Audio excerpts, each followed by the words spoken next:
الله أكبر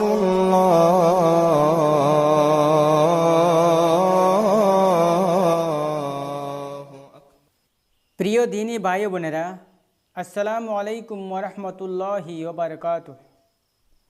নাহমাদুহু ওয়া নুসাল্লি আলা রাসূলিহিল কারীম, আম্মা বা'দ। প্রিয় দিনী ভাই বোনেরা, আপনারা কেমন আছেন? আশা করি সবাই ভালো আছেন। আলহামদুলিল্লাহ, আমিও ভালো আছি। আজকে আমি আলোচনা করব যে 5 ওয়াক্ত নামাজের পর কি কি তাসবিহ পাঠ করতে হয়। এই তসবিহগুলো 5 ওয়াক্ত নামাজের পর 100 বার করে পাঠ করলে দুনিয়া ও আখিরাতের অশেষ মঙ্গল সাধিত হয়। আসুন দেরি না করে শুরু করি। ফজরের নামাজের পর নামাজ শেষে বসে এই তসবিহটি 100 বার পাঠ করবেন। সেটি হলো হুয়াল হাইয়ুল কাইয়ুম, হুয়াল হাইয়ুল কাইয়ুম। এটি 100 বার পাঠ করবেন।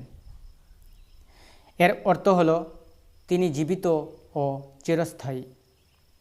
তারপরে জুহরের নামাজের পর এই তসবিহ পাঠ করবেন, হুয়াল আলিয়ুল আজিম, হুয়াল আলিয়ুল আজিম, অর্থাৎ তিনি সর্বোচ্চ সত্তা ও মহান। 3 নম্বর, আসরের নামাজের শেষে এই তসবিহটি 100 বার পাঠ করবেন, হুয়ার রহমানুর রহিম, হুয়ার রহমানুর রহিম, অর্থাৎ তিনি দয়াময় ও করুণাশীল। মাগরিবের নামাজের পর এই তসবিহটি পাঠ করবেন 100 বার, হুয়াল গফুরুর রহিম, হুয়াল গফুরুর রহিম, অর্থাৎ তিনি ক্ষমাশীল ও দয়াময়।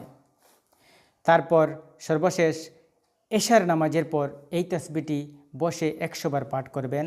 সেটি হলো হুয়াল লতিফুল খবীর, হুয়াল লতিফুল খবীর, অর্থাৎ তিনি পবিত্র ও অতি সতর্ক। প্রিয় দিনী ভাই বোনেরা, প্রত্যেক নামাজের পর তাড়াহুড়ো না করে একটু সময় বসে আল্লাহর ধ্যানে এই তসবিহগুলো 100 বার করে প্রত্যেক নামাজের পর যদি পড়ি, ইনশাআল্লাহ আল্লাহ পাক দুনিয়া এবং আখিরাতের মঙ্গল আমাদেরকে দান করিবেন এবং আমাদের আগের ও পরের সমস্ত গুনাহ মাফ করে দিবেন ইনশাআল্লাহ। আসুন আমরা সবাই আল্লাহর এই জিকিরগুলি করে দুনিয়া এবং আখিরাতের সওয়াব হাসিল করি।